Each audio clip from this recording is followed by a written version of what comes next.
Hola Internet y bienvenidos al Viaje del Héroe, la serie donde recapitulamos, hablamos y opinamos de las historias de nuestros personajes favoritos. Soy Julián Groba Bilbao. Y yo Ezequiel Capelo Lalia. Y vamos a la segunda parte de Fugitivos, de los nuevos jóvenes titanes de Mark Wolfman y George Pérez, con el número 27, Fugitivos parte 2.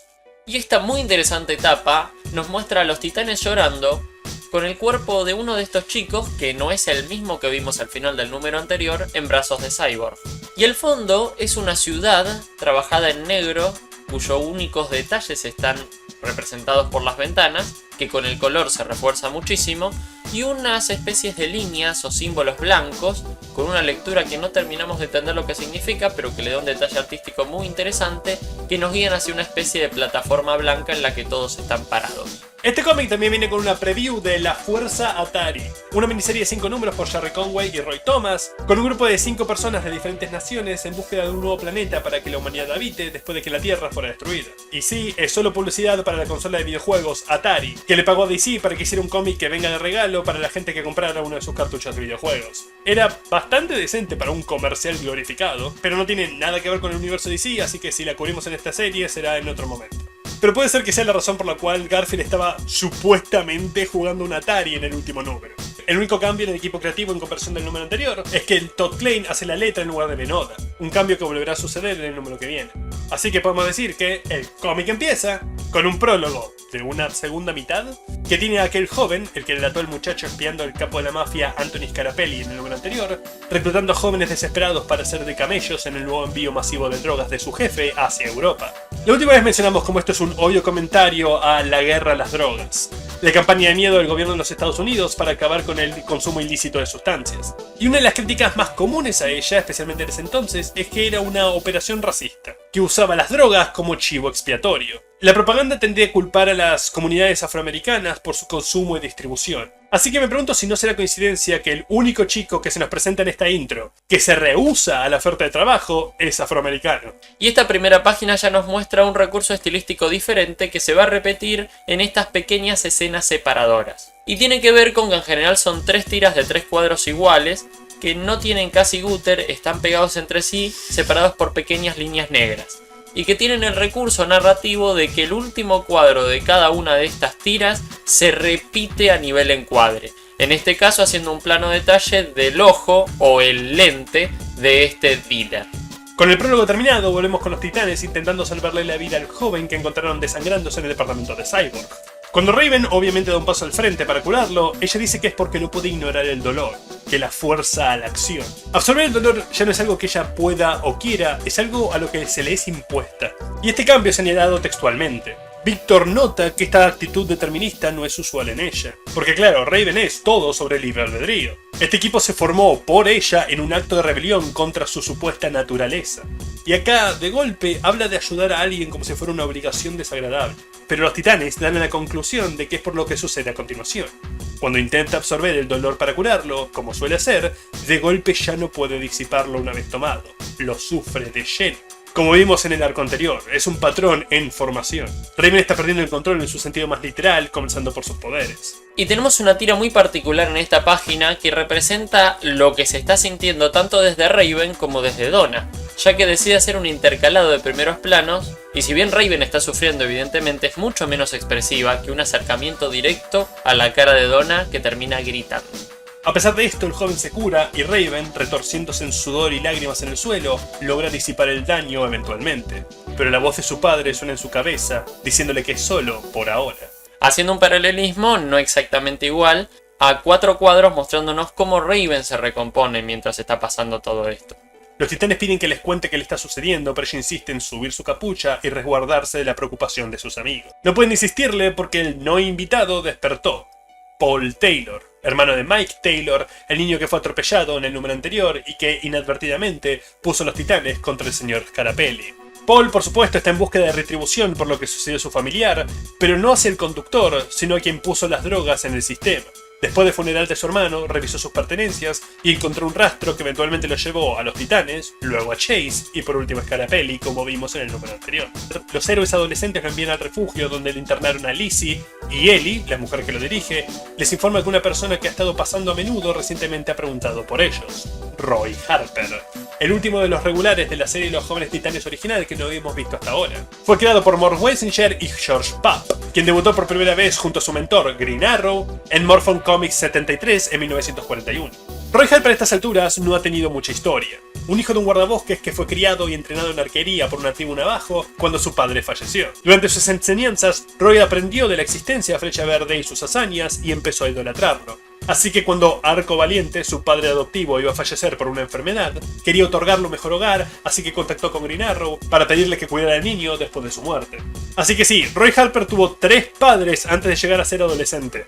Se unió a los Titanes en el 4º número de la serie original de los 60 y tuvo un corto romance con Donna Troy hasta que esa serie terminó y el equipo se disolvió, dejando a Roy tanto dentro de la página como a nivel editorial en una especie de limbo. Y eso fue hasta que Denny O'Neil y Neil Adams escribieron la galardonada serie Flecha Verde, Linterna Verde, y llevaron a cabo la muy famosa historia Los pájaros de la nieve no vuelan, donde se revela que después de quedar a la deriva, Roy Harper había caído en una adicción a la heroína. La historia fue tan fuerte que reescribieron el código de autoridad de cómics para publicarla, y acorde a Denny O'Neil, el éxito casi le arruinó la vida. Es un pedazo de historia interesante en derecho propio, de una historia que, irónicamente, no ha envejecido de lo mejor. Se merece ser cubierta apropiadamente algún día. Pero necesito mencionarlo porque, para bien o para mal, como veremos en el futuro, Roy Harper realmente nunca podrá escapar de esa historia. Pero, en cuanto a esta que estamos viendo, es necesario mencionarlo para darle peso y contexto a su presencia en una historia sobre drogas. Y este personaje va a tener, por una cuestión de identidad secreta e identidad superheroica, 2 presentaciones. Y la primera nos lo muestra en cuerpo casi completo, como solemos estar acostumbrados, pero con un pequeño detalle artístico, y tiene que ver con la inclinación de cámara. Ese recurso hoy en día es muy común, se da por hecho que es hasta básico, ya que hoy en día no se suele usar la cámara vertical todo el tiempo, le quita mucho dinamismo, pero en este caso es bastante innovador, por lo menos dentro de esta serie. Roy y los Titanes pretenden haber actuado juntos en un caso similar en Miami para no levantar sospechas de sus respectivas identidades. Pero la actitud calmada y platitudes empiezan a hacerle perder la paciencia a Paul, que está desesperado por hacerle pagar a quienes le arrebataron a su hermano. Algo que Donna intenta apaciguar, pero Adrian Chase anima gustosamente. También nos revela de que Roy estaba trabajando como consejero civil y enlace entre el gobierno y autoridades locales. Él y Chase se estuvieron ocupando de este caso por un tiempo y Harper descubrió que un gran cargamento de droga acaba de entrar al estado y se dirige a la ciudad, pero le falta saber el punto de entrada y cómo llegará a los proveedores para poder detenerlo, algo que Paul descubrió en el número pasado. Eso nos lleva a un interludio que continúa la escena de apertura, que nos sigue mostrando a más personas desesperadas por dinero, abusadas por otros, sin lugar a dónde ir, buscando algo para poder seguir viviendo una semana más y alejarse de todo su sufrimiento, aunque sea de manera artificial. Josh Pérez hizo un trabajo excelente para contarte una historia con solo 3 cuadros, usando detalles en diseños y escenarios. Incluso si quitas el diálogo, tenés una idea de qué circunstancias están cada uno, y sabés qué tanto han estado en esa situación. Ayuda a que esta página esté ordenada claramente de quien lleva en la calle por más tiempo, habiéndose vuelto un criminal en derecho propio, a un joven que acaba de llegar a situación de calle. Porque aunque es el mismo conflicto social el que los une a todos en estas condiciones, Wolfman te muestra que cada persona es un mundo, con situaciones y reacciones a esas situaciones bastante diferentes. No hay una guía paso a paso de cómo una persona puede terminar así. Además, mantiene esa marca que Marv Wolfman tanto le encanta usar, de humanizar a sus personajes menores lo más posible en su corto tiempo. Con cada introducción viene acompañada la narración por el nombre y apellido de cada reclutado. Estas son personas con historias que están por ser cortadas. Y en esta escena se repite el recurso de la primera escena de este número, pero con un pequeño detalle, que es que además se agrega que el primer cuadro de cada una de las tiras tiene una cámara inclinada. Como mencioné, esto le da mucho más dramatismo.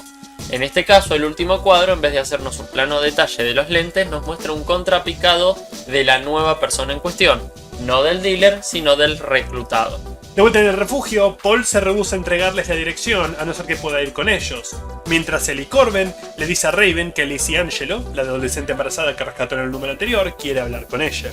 Tengo una pequeña molestia con esta escena y tiene que ver el momento en que se cortó para dar esta especie de separador. Tiene que ver con que este primer cuadro de esta página termina la conversación que arrancó no en la anterior, sino en la anterior. Tal vez hubiera sido ideal tratar de meter este cuadro en la otra página y arrancar directamente desde la escena de Raven y Lizzie.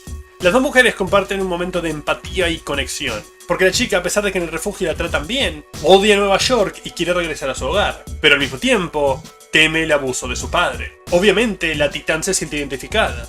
por cómo fue criada por los monjes de Azar en el templo, pero deseaba irse a la Tierra a pesar de lo que su padre podría hacerle.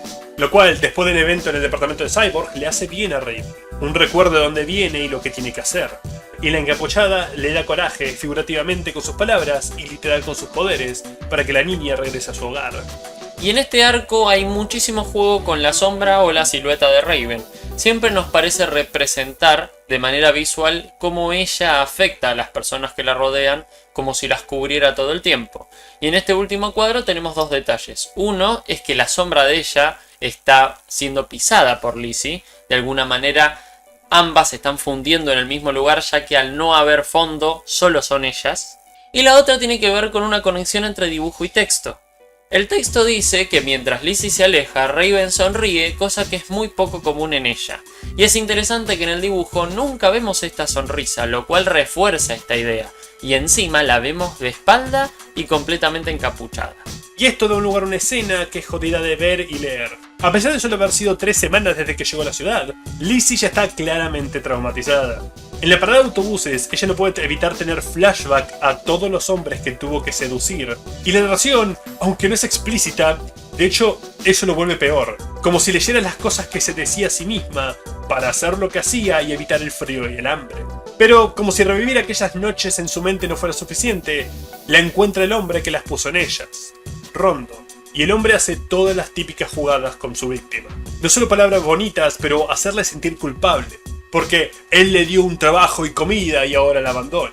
La niña le suplica que no quiera hacer estos trabajos y él le promete que si hace solo uno más, que no requerirá acostarse con nadie, le pagará el ticket él mismo. Y procede a besarla. Sí, muerte de un menor y pedofilia en el misma doble parte. Esto es una de las cosas por las cuales muchas personas señalan a los nuevos Jóvenes Titanes de Mark Wolfman y George Pérez cuando se habla de empujar los límites en cómics. Temas sociales siempre se trataron, mencionamos un caso previo en este mismo video. Pero este realmente no está aminorándose con las visuales. No hay una caracterización o exageración de la escena. La prostitución y tráfico de drogas en menores es mostrada de lleno y se toma su tiempo para marinarse. De regreso en el refugio, los Titanes y Chase siguen intentando convencer a Taylor de que les dé la dirección, pero él insiste en participar. Se menciona que la estación de autobuses es cercana, así que no es que llevan horas hablando de lo mismo en relación con la escena anterior. Raven se cansa de la reticencia del muchacho y con las yemas de sus dedos extrae la ubicación de su mente. Al poco tiempo, al salir del edificio y aún manteniendo el acto de ser un civil, Roy le pide a los Titanes participar. Y así, Speedy regresa, momentáneamente, a los Jóvenes Titanes, quedando completamente asombrado por los nuevos cuarteles generales. Antes solían tener una base simplemente llamada la Guarida de los Titanes. Era una vieja instalación de almacenamiento de registros de Wayne Enterprises que Batman les prestó. Una cueva de un solo piso adyacente al río de Gotham City. Lo cual le da otra capa a esta idea de que esta serie Los Titanes es sobre estos jóvenes intentando ganar más independencia y crecer en sus propias personas emancipados de sus mentores. La base anterior solía estar en el territorio de Batman, literalmente a sus sombras, y ahora en su propia isla, en otra ciudad, sin relación a ningún otro superhéroe. Y para terminar de cerrar la presentación de este nuevo personaje, ahora sí vemos a Roy con su traje, por lo tanto ahora es Speedy, en cuerpo completo, y con un detalle que es que no hay fondo a excepción de un cuadro enmarcado en color para dar cierta profundidad. Y este es un recurso que vamos a volver a mencionar más adelante.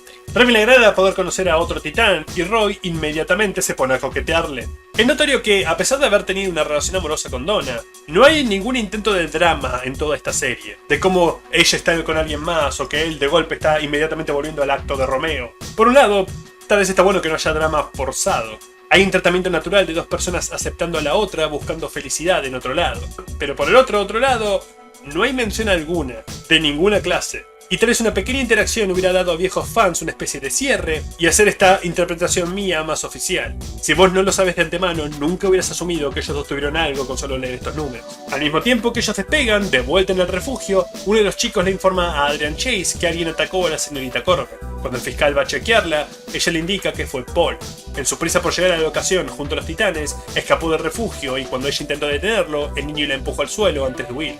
A mitad de la noche, el barco con $200 millones de drogas se acerca a la ciudad. Y aunque acabamos de mencionar y presenciamos un avance en la crudeza de las escenas presentadas, sí hay algo que le quita un poco de credibilidad. Y es que nunca especifican qué tipo de droga. Ahora, es para ser más universal la temática, que puede ser cualquier clase de sustancia. Y como vimos con Lizzie, el problema no es la droga en sí, sino los problemas sociales o prejuicios que empujan a las personas a esas situaciones. Pero es raro que crack, cocaína, meta, ninguna de estas palabras son dichas, aunque tal vez es un aspecto de la autoridad de cómics que sigue vigente. En la orilla los mafiosos observan el cargamento llegar, y me causa algo de gracia la rápida ascensión de este joven sin nombre. En el número anterior, es decir, probablemente esta misma noche, la primera vez que lo vimos era un mesero. Al principio de este era un reclutador, y ahora al parecer se compró un traje nuevo y se para junto a los capos. Claro que es todo pretensión. En el momento que se hace el agrandado, los otros no dudan en ponerlo en su lugar. El muchacho, creyéndose ya el segundo al mando de Scarapelli, le pide ayuda a su jefe, pero simplemente se da media vuelta y lo deja a su suerte para ir con su nuevo joven grupo de traficantes y darles el discurso de iniciación.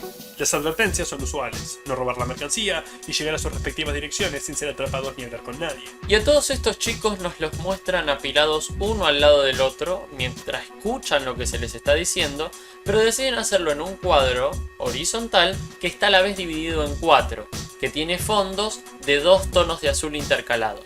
Esto hace que esta imagen quede mucho más en nuestra memoria y no pase tan desapercibida.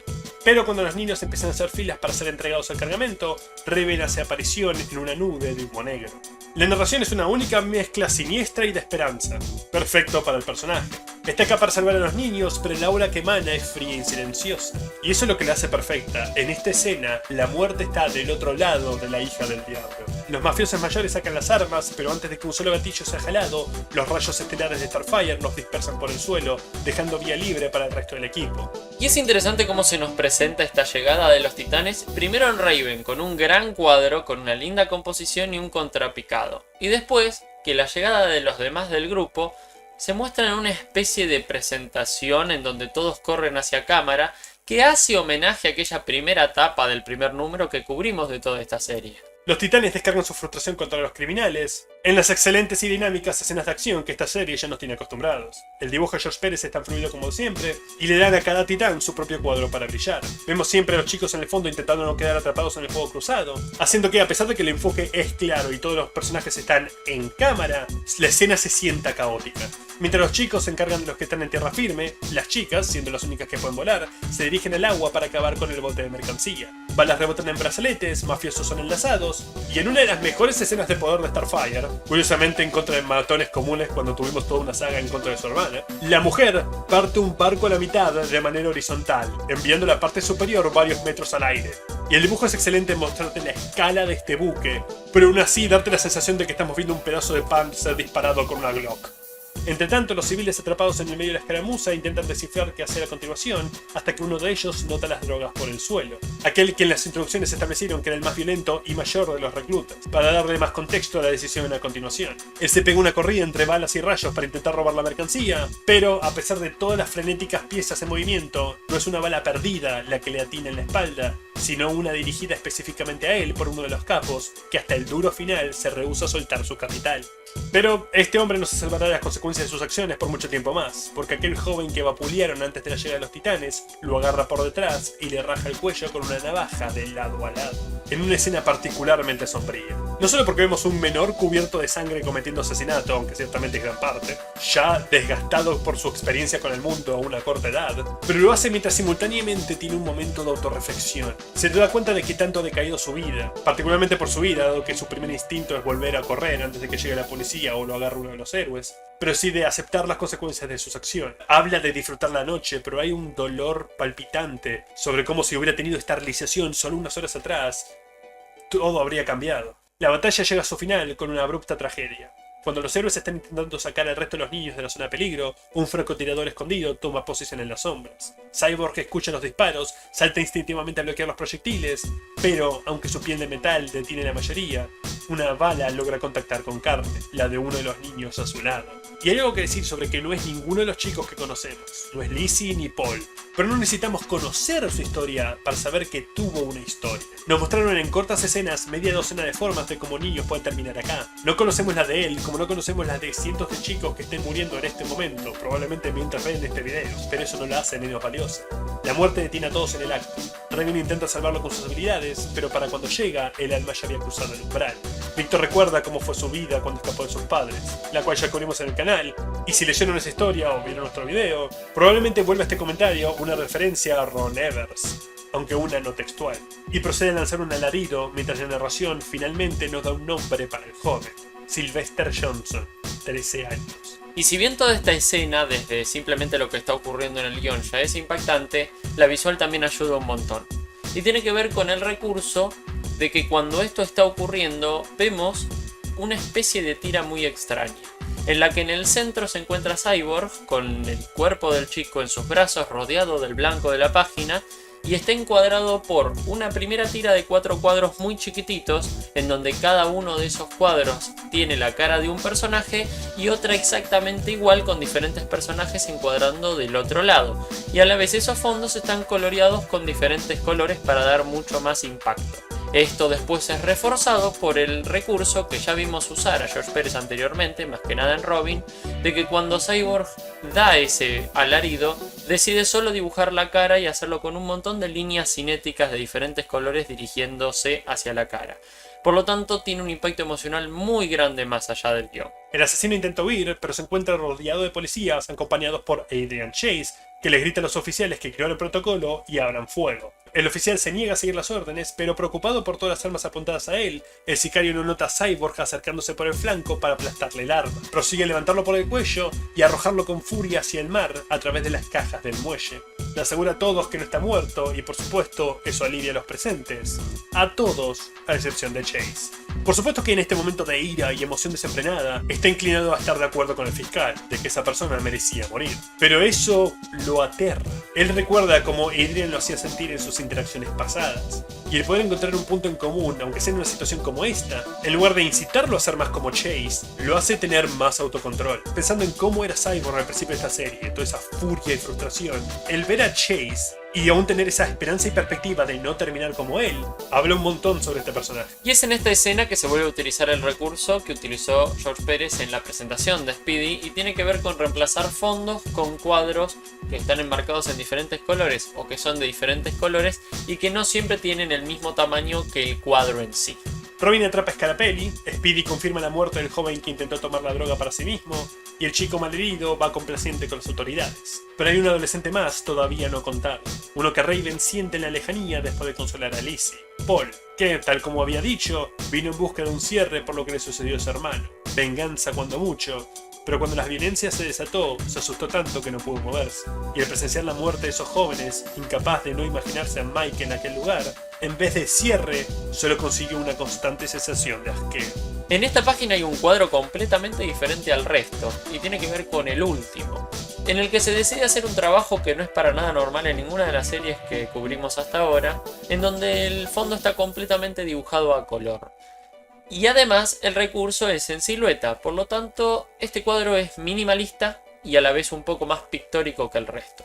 Raven le dice que la mejor forma de aplacar esa sensación y realmente conseguir cierre es intentar ayudar a aquellos que se paran ante el mismo precipicio que reclamó la vida de Mike. Pero como nos muestra la última página, aunque Paul se toma la elección a pecho, no todas las cosas cambian. Porque a pesar de que los titanes detuvieron este tráfico de drogas, no importa. El padre de Lizzie sigue sin quererla en casa. Los niños se quedan en las calles o huyen a ellas todo el tiempo. Los titanes, a pesar de tener el poder de partir un bote a la mitad, solo evitan una situación en particular, porque las drogas son un síntoma, no el problema. Y este epílogo evidentemente usa el mismo estilo que todas las demás escenas que funcionaron como separadores, en el cual tenemos 3 tiras de 3 cuadros, pero acá me gustaría destacar algunas cositas más interesantes. En la primera tanda de primeros cuadros se vuelve a inclinar la cámara, pero algo de lo más enriquecedor en esta página tiene que ver con la segunda tanda de cuadros. Y es cuando vemos cuál es la relación real de estos chicos con sus padres, cómo interactúan entre ellos. Especialmente el segundo y el tercer caso, ya que en el segundo caso hay evidentemente una superioridad jerárquica del padre, mientras que en el último caso hay una discusión casi de igual a igual. Para terminar esta página tenemos una tanda de terceros cuadros en donde vemos más que nada la fachada de la casa. En el primer caso vemos como la persona entró a la casa, por lo tanto no hay nadie, es decir, un final feliz de alguna forma. En el segundo caso vemos cómo se quedó esta chica frente a la puerta y se la cerraron en la cara. Y en el tercer caso vimos cómo este chico tuvo que retirarse de su casa y buscar un nuevo hogar. Con esto termina el número. En general, este número tiene varios recursos, muchos lo fuimos mencionando a lo largo del mismo, que son diferentes al resto. En primer lugar, hay mucho más juego con los fondos y el color, especialmente con los mencionados recuadres, que a veces incluso están enmarcados con otro color, y creo que esto tiene que ver con que George Pérez empezó a dosificar y no exagerar tanto en los detalles y en los fondos, lo cual creo que es un gran crecimiento, independientemente de que nos encanten sus fondos. Hay también más uso de trama convencional en el color, algo que igual vemos crecer a lo largo de la cobertura de estos videos. Y además del descanso de los fondos, también descansa en las figuras, y tiene que ver con usar el recurso de las siluetas o las sombras para contar, y muchas veces es más fuerte que simplemente mostrar personas haciendo algo. No sé qué más decir en este par de números que no haya dicho durante todo el capítulo, pero creo que es destacable que, aunque obviamente fue escrito en su época para un contexto particular, la puesta en escena es muy universal. Fuera de la estética ochentera, uno puede leerlo en cualquier país, en cualquier contexto, y la historia tiene sentido. Aunque obviamente parte esta cosa de la guerra de las drogas, no es necesario para poder disfrutarlas como otras historias que ya hemos visto en el canal. Y la página destacada de este número, en mi opinión, es la 19. Una página con un alto contenido emotivo, que si bien a lo largo del video fue narrada detalle por detalle, vamos a analizarla desde lo visual. En primer lugar tenemos dos tiras de 6 cuadros verticales cada una, muy angostitos, y como dije en otros videos, este es un recurso que se usa para que algo parezca pasar a mucha velocidad. Y en este caso es un ejemplo perfecto de cómo utilizarlo de manera excepcional. Empezamos con mostrarnos personajes que no estaban siendo protagonistas de la pelea, y un segundo cuadro en donde enfocan la droga que quieren ir a buscar mientras vemos a Robin peleando de fondo. Luego tenemos un acercamiento directo en plano detalle primero a la mercancía y después a la cara de uno de estos chicos, para luego ver cómo TC sale corriendo desesperado a campo abierto, y por lo tanto vemos automáticamente que quien lo está viendo también tiene ganas de dispararle. Por desgracia tenía demasiada puntería y logra impactar en este chico, pero automáticamente vemos que quien disparó tampoco está a salvo. Los últimos 4 cuadros vemos detalle por detalle, algo que hace un poco más lento el tiempo a pesar de que los cuadros tienen el mismo tamaño, el asesinato de este hombre a manos de este personaje que no es nombrado, pero que evidentemente durante estos cuadros tiene una especie de redención, tal vez no de las mejores, pero sí de las más emocionales. Y esto se refuerza no solo en que la cámara se queda en su cara, mientras vemos que la mano del asesino está cayendo para dejar de ver a la víctima y quedarnos solamente en él, y terminar toda esta página en un último cuadro que está entre sombras con un perfil en el que vemos que esto le va a costar, por lo menos en lo psicológico. Eso es todo por hoy, pero nos queda seguir un personaje que surgió en el número anterior y desapareció en este. Así que vayamos al número 28 de los nuevos jóvenes y titanes de Mark Wolfman y George Pérez para terminar esta tanda y ver qué hace Terra en la noche, donde haremos nuestro siguiente paso en el viaje de Ned. Hasta entonces. ¡Hey! Si te quedaste hasta el final, probablemente te haya gustado nuestro contenido o realmente lo odiaste. En cualquier caso, por favor considera suscribirte o al menos darle un me gusta. Esos 2 clics ayudan más de lo que pueden imaginar. Si les gustó la historia, por favor consideren comprarla y apoyar el noveno arte que nos dio tantos maravillosos personajes. A su izquierda hay una lista de reproducción con más capítulos de este personaje y a su derecha de uno diferente. Por favor consideren entrar en esa madriguera con nosotros y vuélvanse expertos en las historias que amamos. ¡Hasta la próxima!